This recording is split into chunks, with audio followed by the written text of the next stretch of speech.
Sí, Tenemos sí. un gran invitado, un plato fuerte. Este sí es un plato fuerte, Medina. Bueno, este es un peje gordo, como dicen.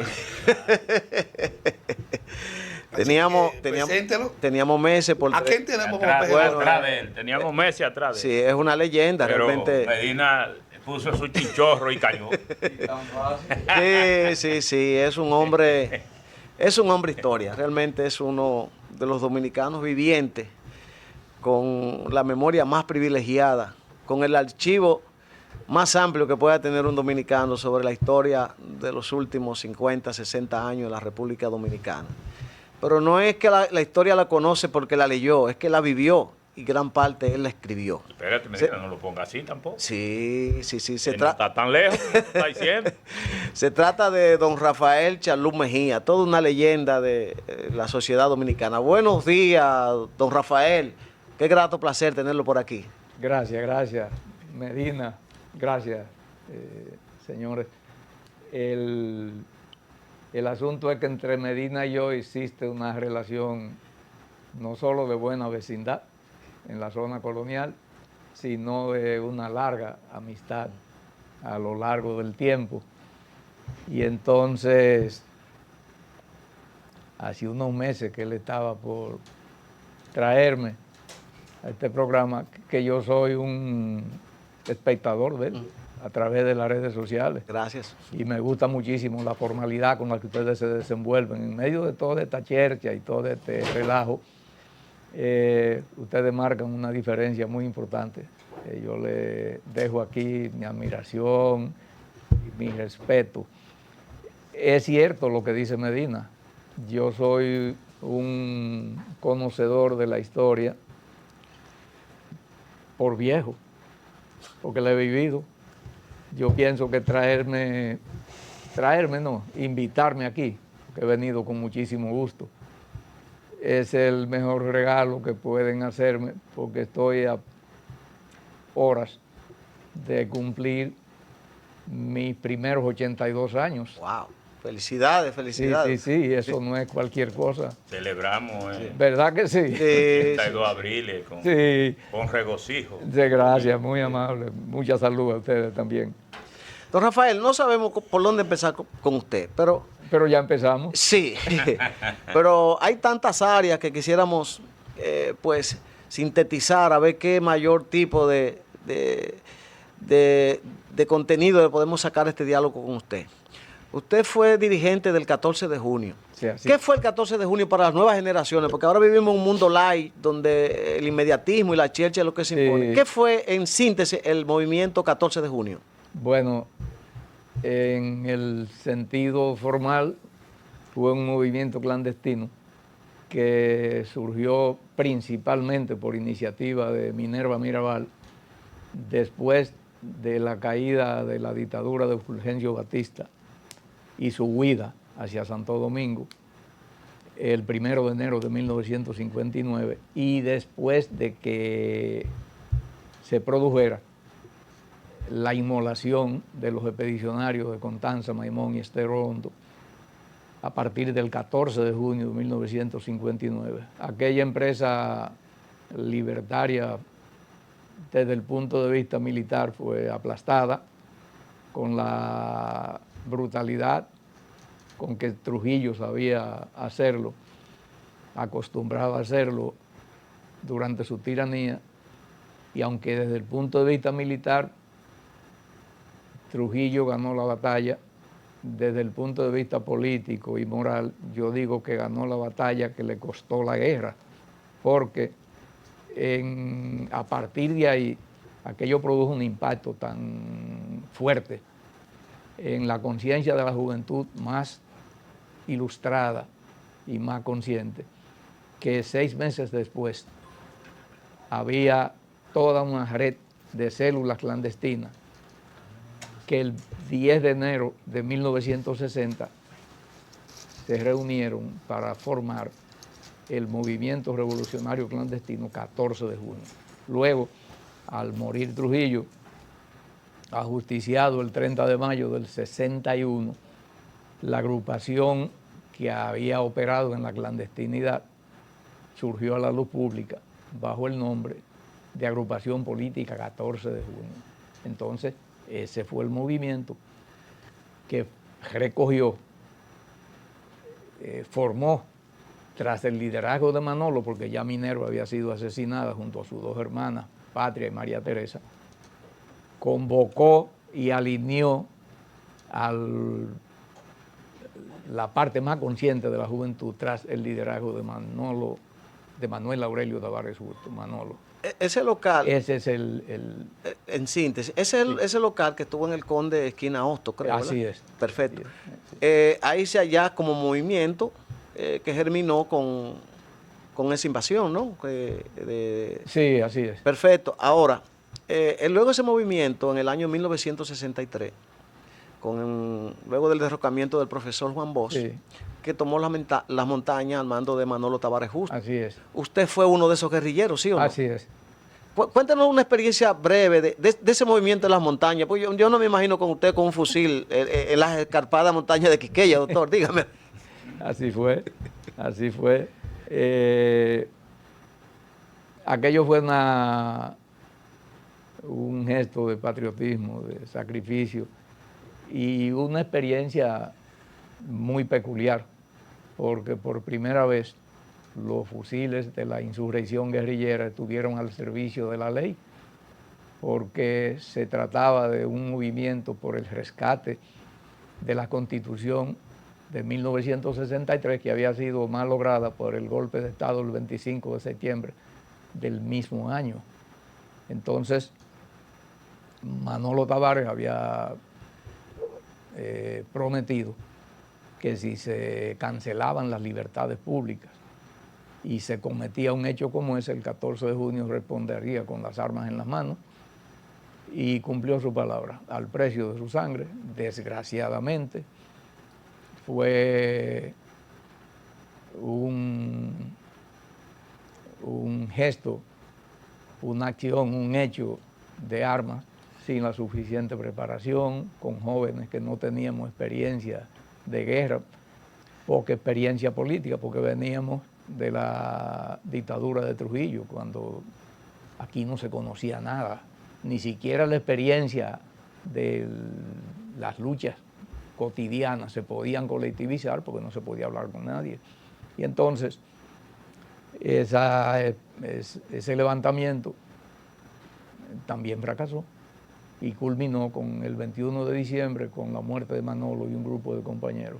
En total fueron cerca de 30 los jóvenes sacrificados en aquella insurrección, y lo demás, la mayor parte de lo que sobrevivimos, fuimos a parar a La Victoria, otros al exilio y así sucesivamente. Don Rafael, hable entonces un poquito de esa etapa hasta, diría yo, la Revolución de Abril. Bueno, aquello fue una etapa luctuosa, porque aquí había un ensayo democrático, un esfuerzo por reencauzar el país después de 31 años de una tiranía horrorosa que se basó en el terror, en la cancelación de los derechos, de las libertades, en el ultraje a todas las virtudes de la nación. Y entonces, después de la muerte de Trujillo, tras un breve periodo de transición que dirigió el Consejo de Estado,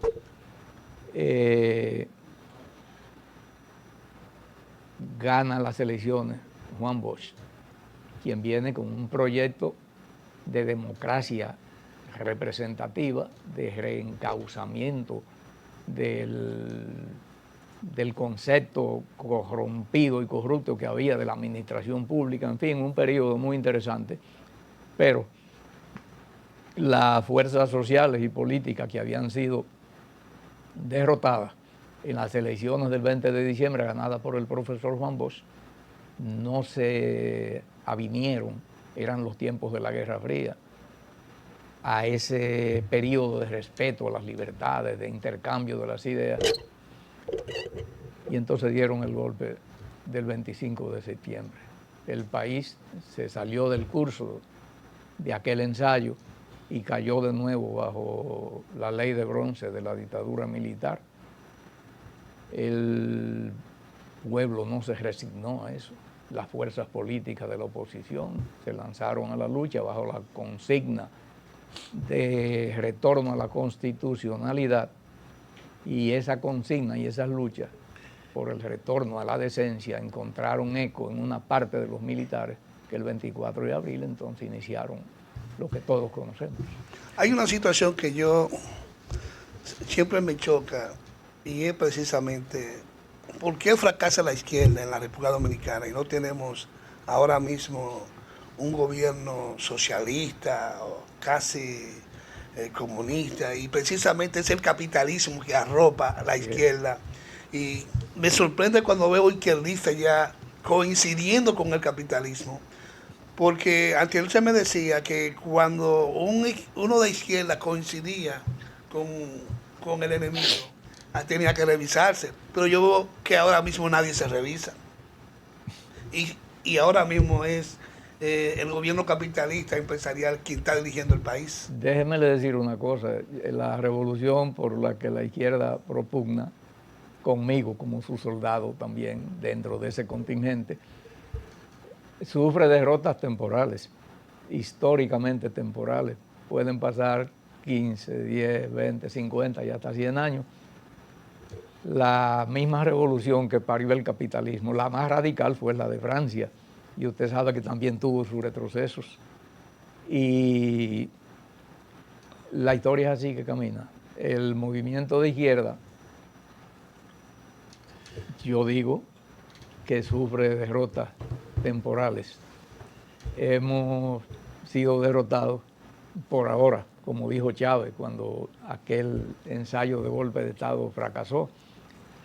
Pero eso no quiere decir que histórica y definitivamente haya fracasado. Ese movimiento resurgirá, tendrá que aprender de sus propios errores, tendrá que lavar las manchas de sus fallas, pero al fin y al cabo las aspiraciones de la izquierda están justificadas por las injusticias que ese sistema capitalista genera. Es imposible que el mundo exista para siempre con cerca de 1.000 millones de seres humanos pasando hambre, con un Estado como el Estado sionista de Israel, para el que no hay Naciones Unidas, no hay sentido de la humanidad, sino sus propios designios, y que el mundo se mantenga así. Eso es imposible. Este mundo tiene que cambiar. Lo que propugnamos por ese cambio, lo que tenemos que hacer es aprender de nuestras propias experiencias y entonces volver de nuevo a la carga, que al fin y al cabo esos ideales que se reivindican en la izquierda terminarán triunfando. A veces una semilla cae en el desierto y pasan 100 años sin llover, y cuando viene la lluvia germina. Entonces así son las cosas de la historia también. Eso significa que todavía hay esperanza de que este país tenga un cambio en relación a una nueva sociedad donde todo el mundo tenga derecho a comer y a trabajar y desarrollar el país. Pero naturalmente, esa es la aspiración de los pueblos. Lo que pasa es que a veces los que luchamos por eso no sabemos hacernos entender del pueblo, y entonces vienen esos fracasos, esos tropiezos. Y en cuanto a que la gente no se revisa, usted sabe que a veces hay coincidencias con los enemigos y hay que aprovecharlas. Coincidencias tácticas. Señor. Coincidencias tácticas. Coincidencias tácticas. El mejor ejemplo fue el del general Wessing, nuestro enemigo en el 1963. El golpista, todas esas cosas. Después, en la lucha para salir de la dictadura de los 12 años de Balaguer, el general Wessing fue tan víctima como nosotros. Y al menos el partido en el que yo entonces militaba, que era el Movimiento Popular Dominicano, forjó una alianza con él, y eso no tuvo nada de inmoral, nada de condenable. Antes, al contrario, los hombres de Wessing y los revolucionarios más radicales de la izquierda estuvimos compartiendo las mismas prisiones en La Victoria. Es más, a ellos lo trataron peor que a nosotros. porque durante 6 años lo mantuvieron en el limbo de la prisión preventiva sin siquiera pasarle causa, una cosa. Al general lo mandaron al exilio. Entonces, fíjese, dos enemigos coincidiendo, y qué bueno que fuera así. Usted señala ese hecho que es importante y trascendente. Y el MPD, del cual usted fue dirigente muchos Sí. años, sus años de gran apogeo del MPD, que representó la izquierda, y siempre al MPD se le tuvo como el sector de la izquierda más conciliatorio, ¿no? Con más capacidad de entender los cambios sociales y Así actuar en base a ellos. Sí. Esa flexibilidad le permitió al MPD y a dirigentes como usted ser un hombre bien valorado en los distintos estamentos ideológicos y sociales y en términos personales. No se deje cegar por el cariño, Medina.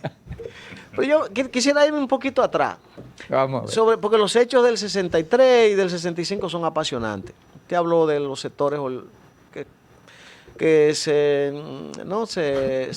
coaligaron para el golpe de Estado contra vos y los Sí. hechos posteriores. Ahora, hay sectores que plantean que el profesor Juan Bosch no era el presidente para el momento histórico que se vivía, por el hecho de que se necesitaba, por ejemplo, un individuo como Balaguer, que era más conciliador. Bosch, dicen algunos, que se convirtió en un carrito chocón, se chocaba, o sea, no armonizó su papel como presidente, debió armonizar todos los sectores sociales, se acababa de salir de una dictadura.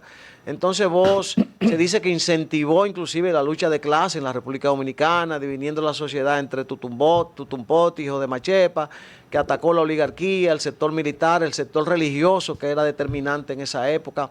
¿Ciertamente usted cree que Bosch contribuyó en cierta medida a crear enemistad y esos recelos en esos sectores que finalmente le dieron el golpe de Estado? Yo creo que fue al revés. Ya la lucha de clase existía antes de nacer Juan Bosch. Sí, pero aquí en el país no. En el país sí habían pobres y ricos y había habido muchísimos intentos de revoluciones de los de abajo contra los ricos y todas esas cosas. El problema fue que el profesor fue demasiado conciliador y demasiado permisivo. Mire, en julio de 1963, un grupo de militares que se sabía que estaban conspirando, lo llamaron, venga acá que queremos hablar con usted, a la base aérea de San Isidro, y él fue con el chofer solamente. Yo quiero ver a qué presidente hoy los militares le dicen, venga que queremos hablar con usted, y lo convocan, cuando tiene que ser al revés. Allá le leyeron un ultimátum. Una de las exigencias era que tenía que perseguir a las izquierdas y deportar, aprisionar, perseguir. Él dignamente se negó y dijo que no, si ustedes quieren un presidente que gobierne cortando cabeza, busquen un Trujillo. Eso fue muy digno de él, pero no tomó ninguna medida contra esos militares que estaban en franca insubordinación. Se dice que no podía tomarla, pero fue que ni siquiera un sargento removió, cuando él sabía que en el cuartel se estaba incubando. Él no, todo el mundo. Aquí había un periodista que se murió, que era un agitador profesional, que se llamaba Rafael Bonilla Ibar. Bonillita, sí. Le dicen al profesor que tome medidas, porque el hombre llamaba abiertamente, él y otros, al golpe de Estado, a la subversión, a la rebelión de los militares contra el poder civil, que eso es anticonstitucional, ilegal y todas esas cosas. Se dice que él dijo, si Bonillita no existiese, yo buscar un Bonillita para ver el papel que le está haciendo. Entonces, así no se puede... ¿Y no fue eso una falta de carácter de él como presidente entonces? No me atrevería a jugarlo así, sobre todo cuando él no puede defenderse porque está muerto. Pero yo pienso que le faltó resolución, le faltó energía, para no decir sentido de responsabilidad, cuando él sabía la desgracia que le venía al país si se produciese golpe de Estado. Entonces, evidentemente que él no tuvo un manejo adecuado con los militares y con la iglesia tampoco, pero no podría yo atribuírselo a su temperamento, sino tal vez al concepto que él tenía de lo que era la democracia que él traía en la cabeza en un país como este. Entonces, además que eso hay que ponerlo en su momento.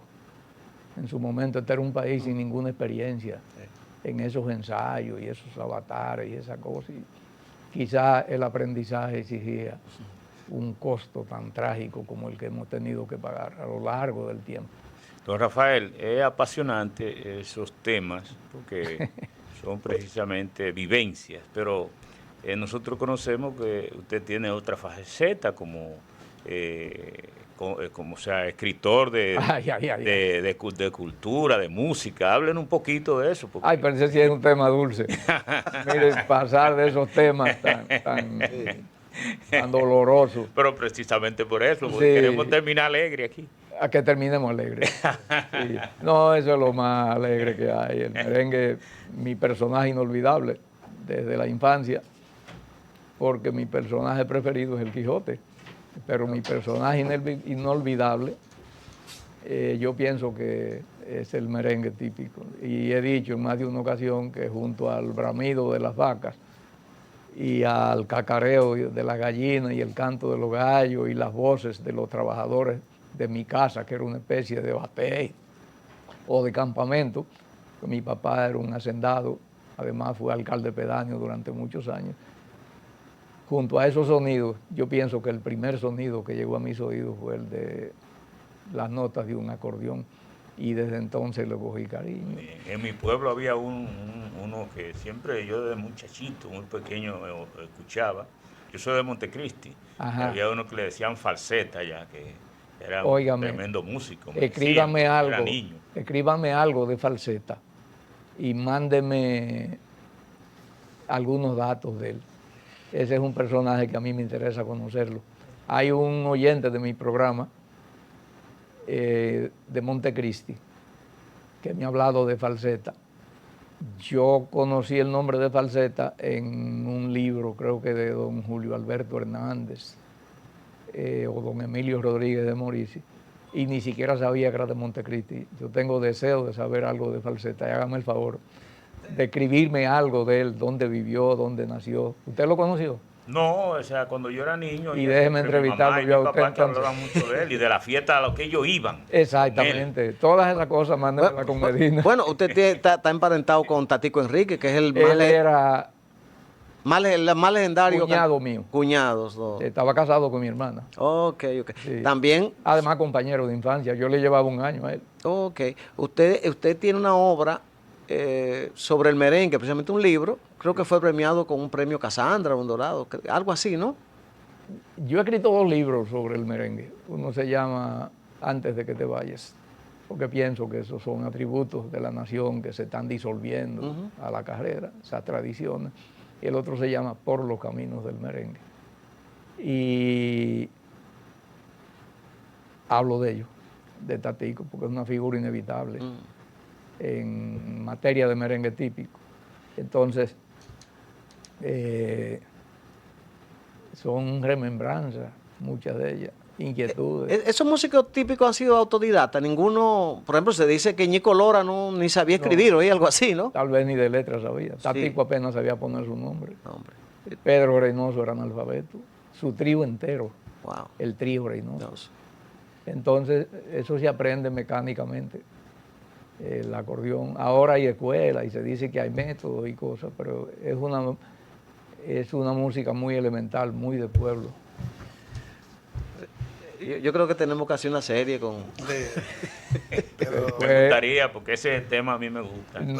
Sí, a mí también. Sí. Por lo menos estamos satisfechos por la participación en el día de hoy. Claro. No. ¿Qué va a ser, hombre? Sí, el que estoy satisfecho soy yo de que ustedes me trajeran aquí. Y todo nuestro público televidente debe estar emocionado mirando este programa en el día de hoy. Bueno, este programa va a ser repetido el próximo jueves en la plataforma GDM y también en la plataforma de Claro, de 8 a 9 de la noche. Qué bueno. Claro TV, Starvision, Telecable Dominicano, Telenorte, bueno, una serie de 7 cableras y una para la costa este de los Estados Unidos. Así que vamos a promover esta entrevista para que se expanda estos conocimientos tan amplios, esta experiencia que hemos vivido con don Rafael Chalú. Que va, hombre.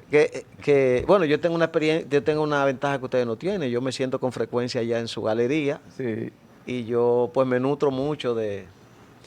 y quiero decirle algo, la única vez que yo he visto al presidente Abinader de cerca fue en la puesta en circulación de un libro de don Rafael, que tuvo el privilegio de invitarme, donde él escribió un libro sobre el Acuerdo de Santiago, que es importantísimo. Es uno de los libros más importantes que yo he leído, porque nos habla, el Acuerdo de Santiago, que desembocó que no, aunque no podía las elecciones, fue la plataforma que permitió que luego, en el año 78, se diera el cambio político, y desde ahí para acá hemos tenido paz política en la República Dominicana. Sí, señor.